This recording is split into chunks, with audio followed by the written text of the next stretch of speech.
Hi there. Welcome to The Preventable, the podcast giving you a seat at the table with conversations about the intersection of alcohol, drugs, and mental health in everyday lives. Take a seat and join us.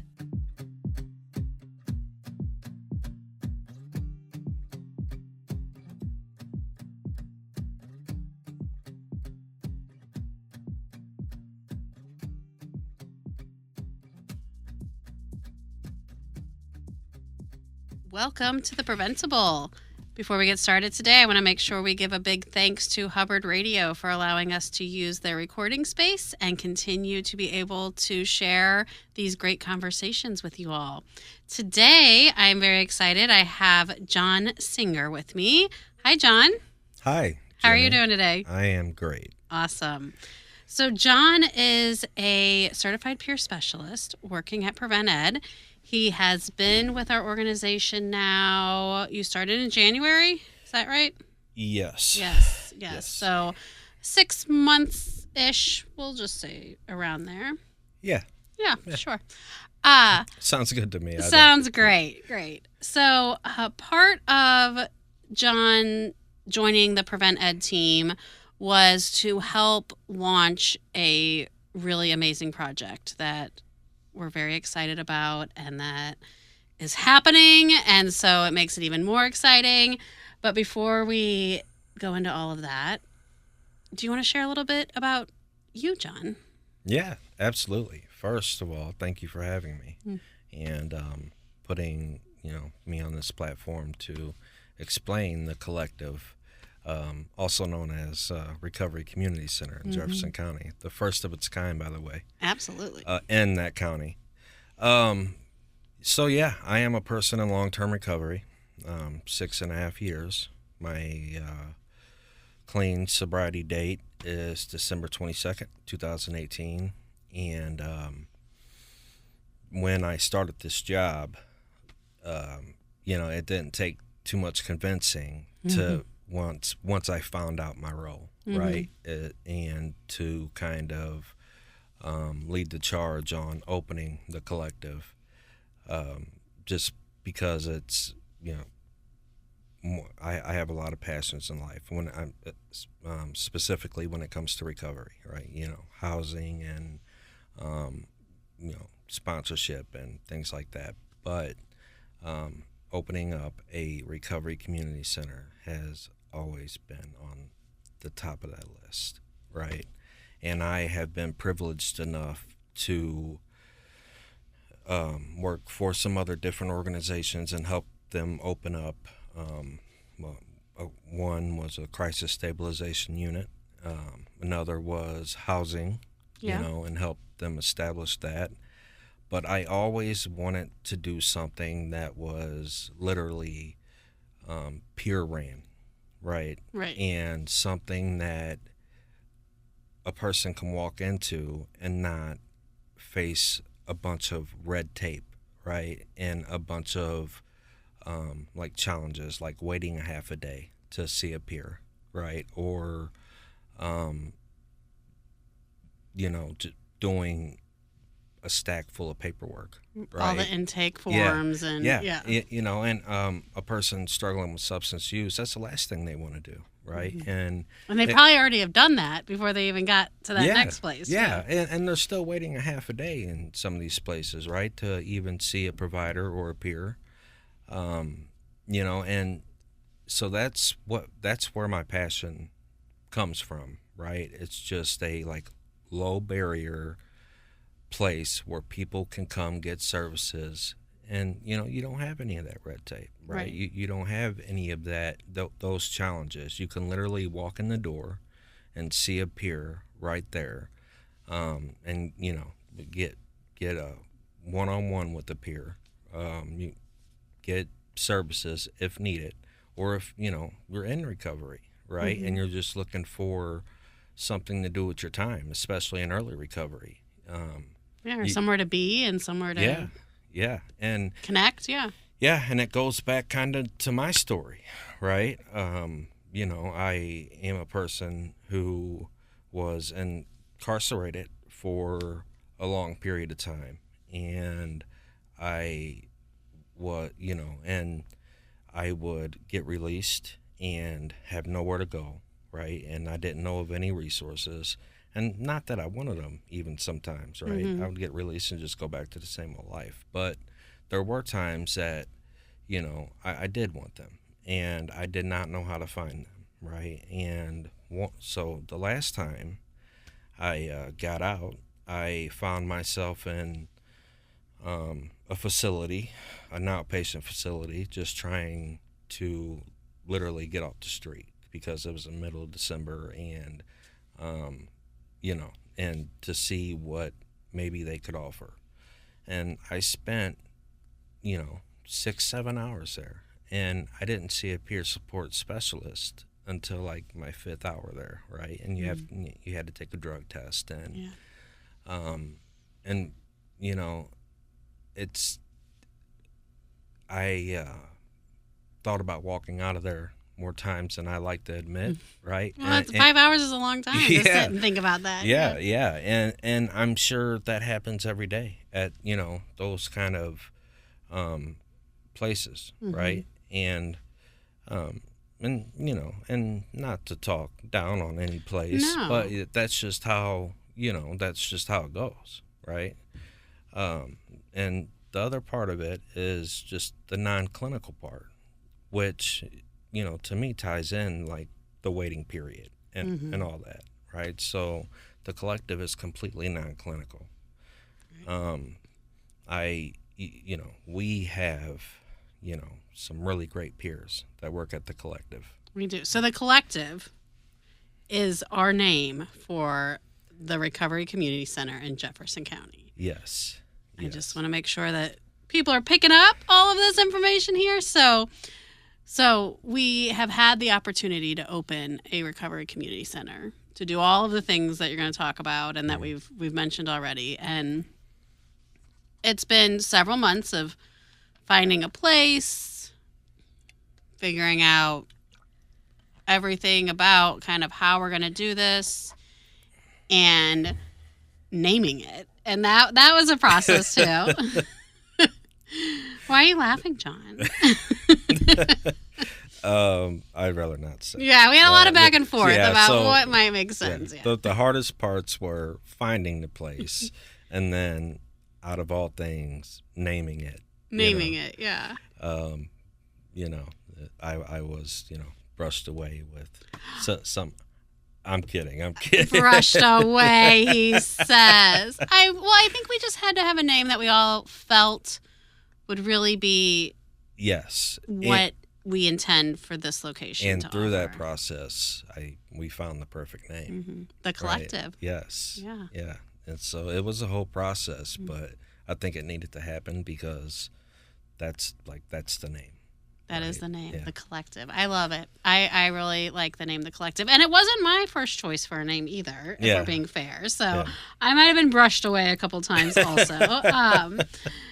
But yeah, it was a lot of brainstorming and wrestling with words to land on the collective. But I think it so well describes everything you've said so far. Yes. I mean, it is really a place where people can just come and be. Yes. And get connected. And maybe get connected to services, or maybe just get connected to a peer, or maybe just come hang out, or have an opportunity to experience some fun, you know, and we can talk about kind of all the things in the plans and on the calendar at the collective.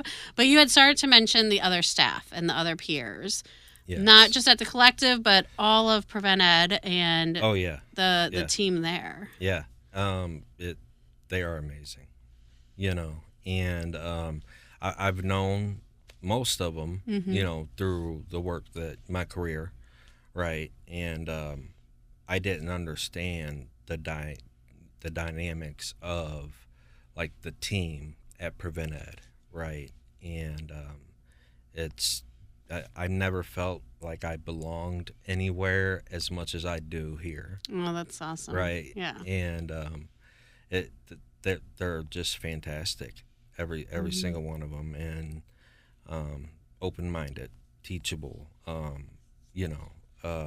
dependable, right? And it's been all hands on deck, right? And you know, we have myself and 2 peers that are based in Jefferson County, but you know, all you literally have to do is, hey, I need some help with this, right? And they're all, you know, game for that. And just the amazing work they do and the things I see every day, and you know, the people getting help and literally saving lives.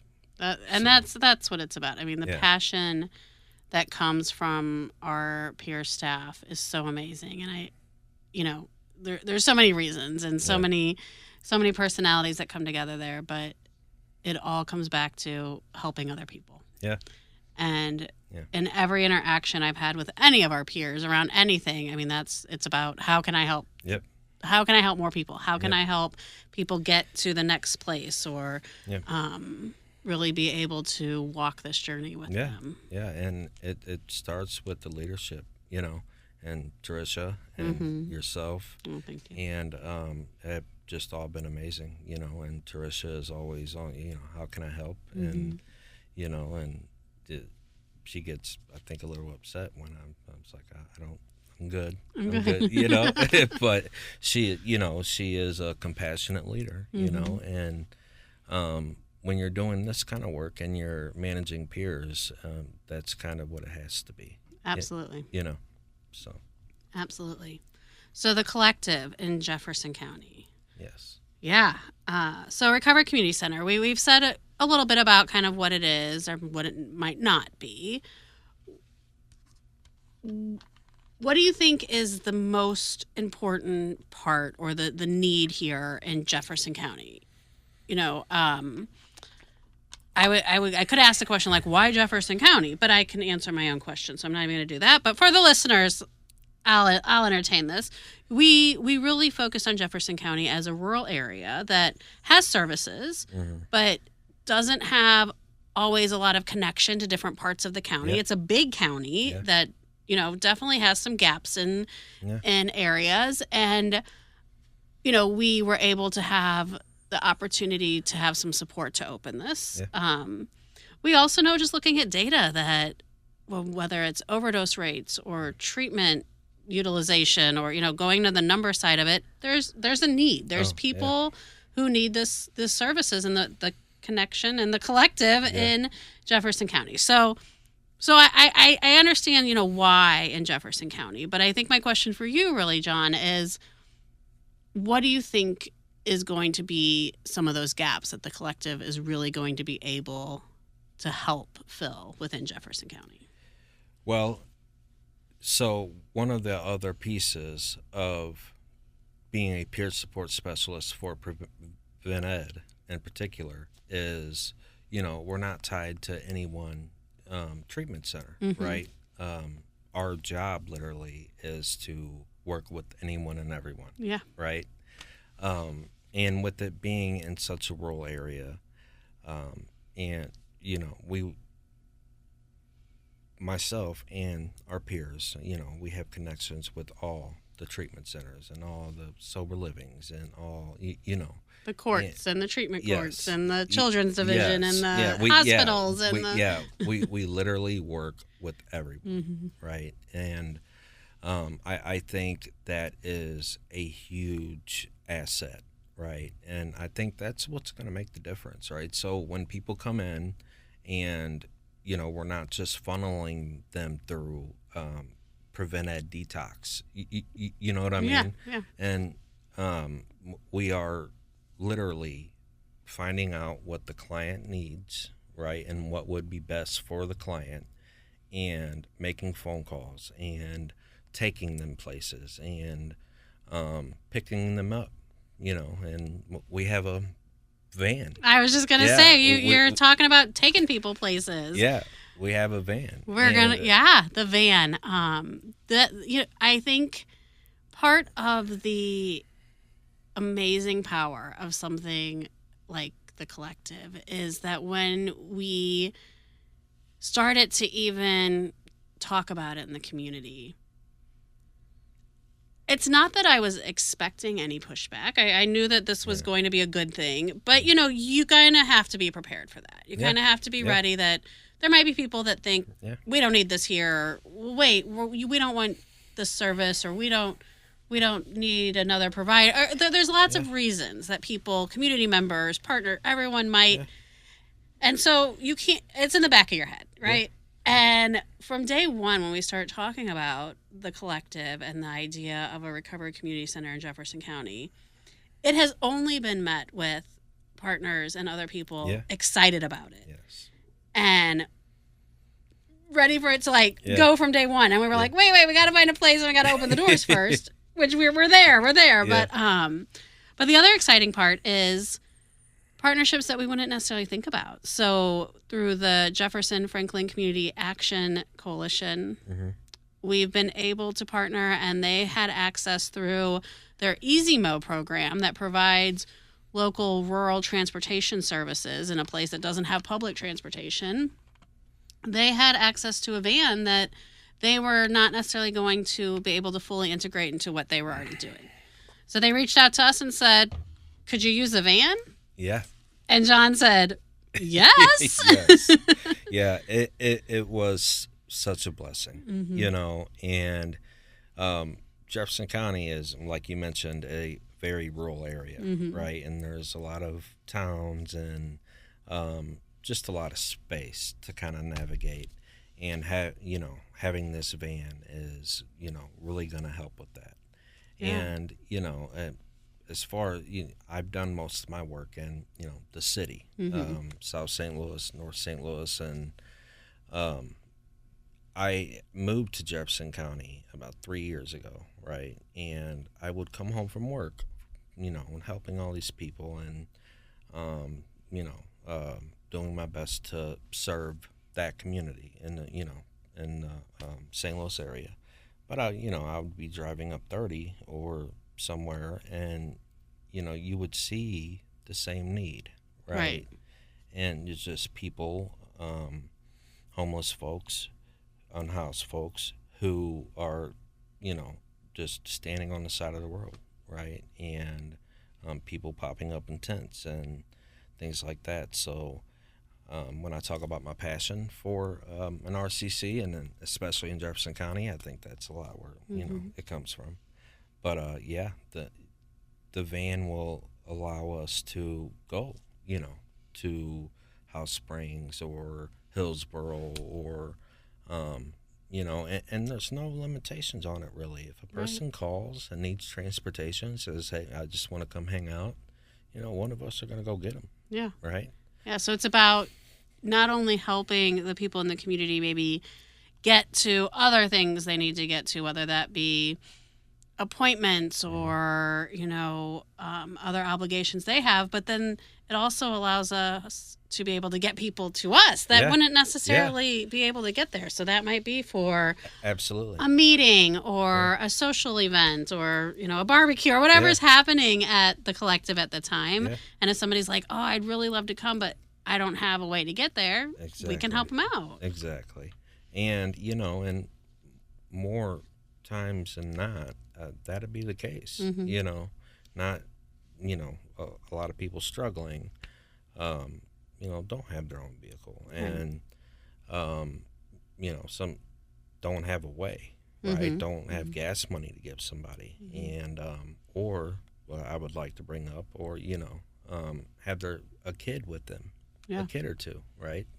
And so I would like to bring up that we are making a kids room, right, in the collective recovery community center, and it'd just be a safe place for you to come bring your kid, right, and hang out and still get services, right, or still go to a 12-step meeting or Smart Recovery or Celebrate Recovery, and and it's we are open to all people, right, and on all different walks to recovery, right? Absolutely. So. Yeah, and I think, that's what you were talking about earlier, too, some of the barriers that people might face as they're starting their recovery journey or at any point in their journey. And we've heard the phrase before, and it holds true always, but, kind of that no wrong door, right? Yeah. Yeah. And I think the collective isn't going to replace anything that's already existing in the community, and it's not going to take away from any of those things, but it just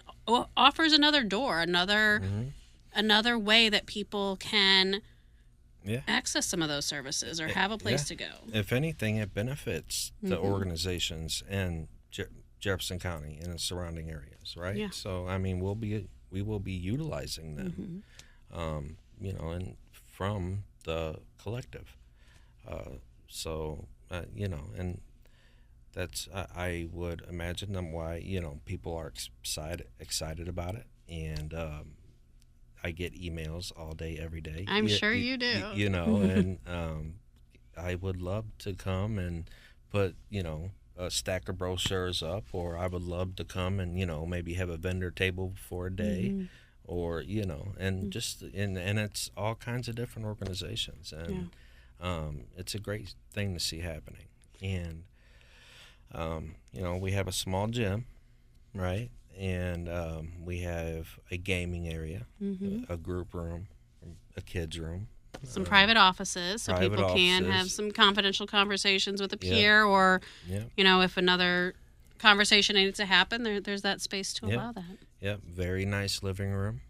Yeah, and we have a space where clients can get on the computer, right? We have 2 nice brand new computers, and, you know, up here can help them access or build resumes or job applications, or, you know, get on Medicaid, things like that. Right. So anything they need. Yeah.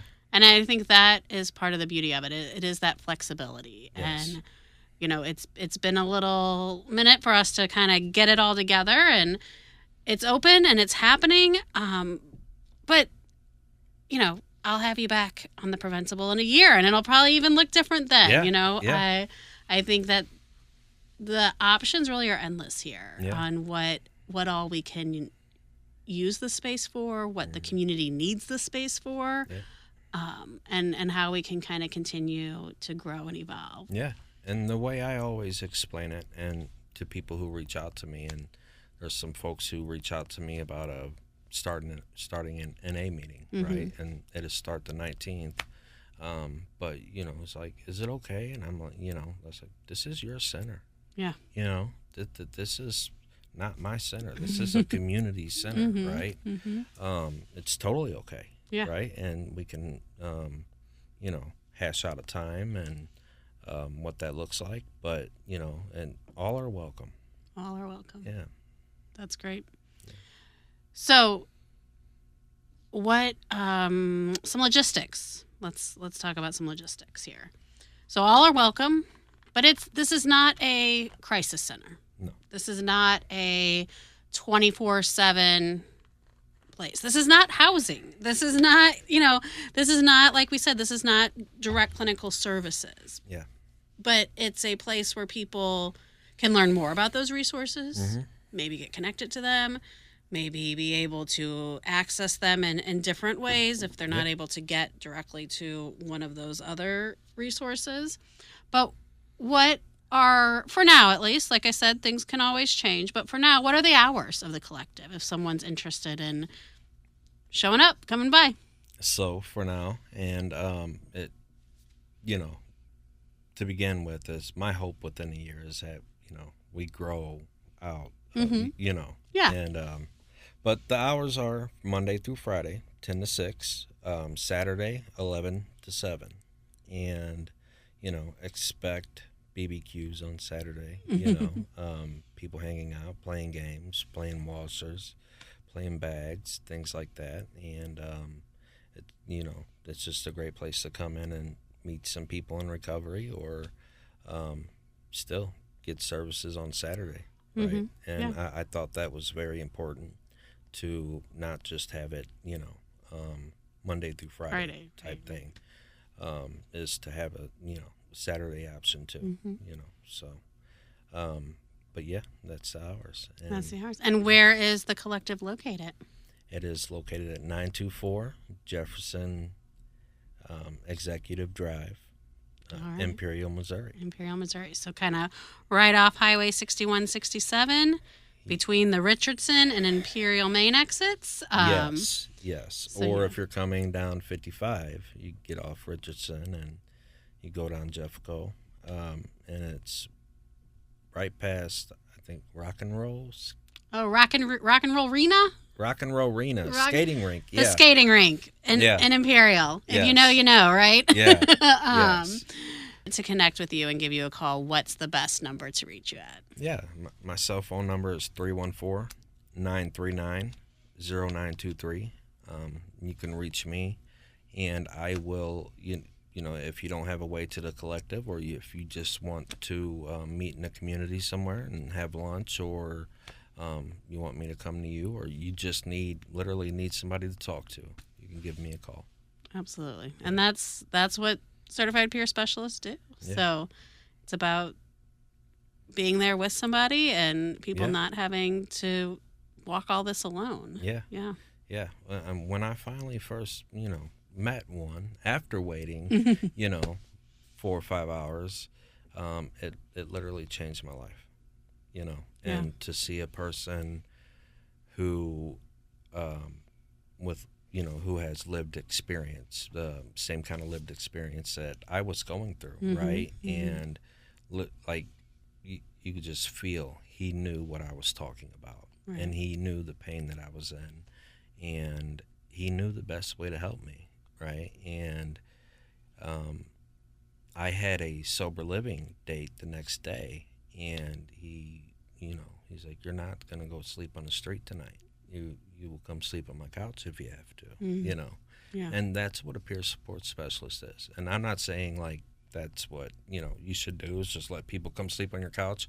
I'm just saying the empathy and the compassion and the understanding. And most of all the understanding, and it changed the trajectory of my life, right? That one meeting, and and that's where my passion for peer support comes in. And and I have peers all across the state who reach out to me, and I am associate director of the National Peer Recovery Alliance, the Missouri affiliate, and I work with peers all day long, and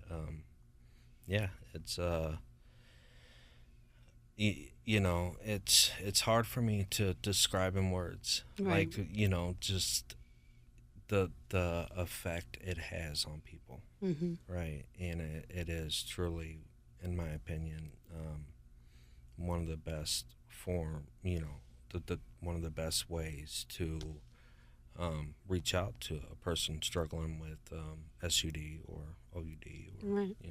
Well, I think the words you use are the best description. Yeah. Life changing. Yeah. Life saving, and Yes. that's what peers do. Yeah. That's what peers do. Yeah. All right. Well, I hope that you all are able to reach out, connect with the collective. Feel free to reach out to John or anyone at Prevent Ed. We'll make sure and give you all the information you need. We are more than excited. I hope you can hear it in our voices and feel it to embark on this endeavor and work with the Jefferson County community to make this space everything that can do what we've described and really help people. So if you've liked what you've heard and you'd like to hear more, please subscribe to The Preventable on any of the places you access your podcast. And again, thank you to Hubbard for allowing us to be in their space and use their recording to be able to share all this information with you. Yeah. See you next time. Thanks for joining us at The Preventable, brought to you ad-free by Prevent Ed. Prevent Ed works to reduce or prevent the harms of alcohol and other drug use through education, intervention, and advocacy. Please visit their website at prevented.org. Like what you heard? Rate, review, and subscribe to stay up to date with what we are serving on The Preventable.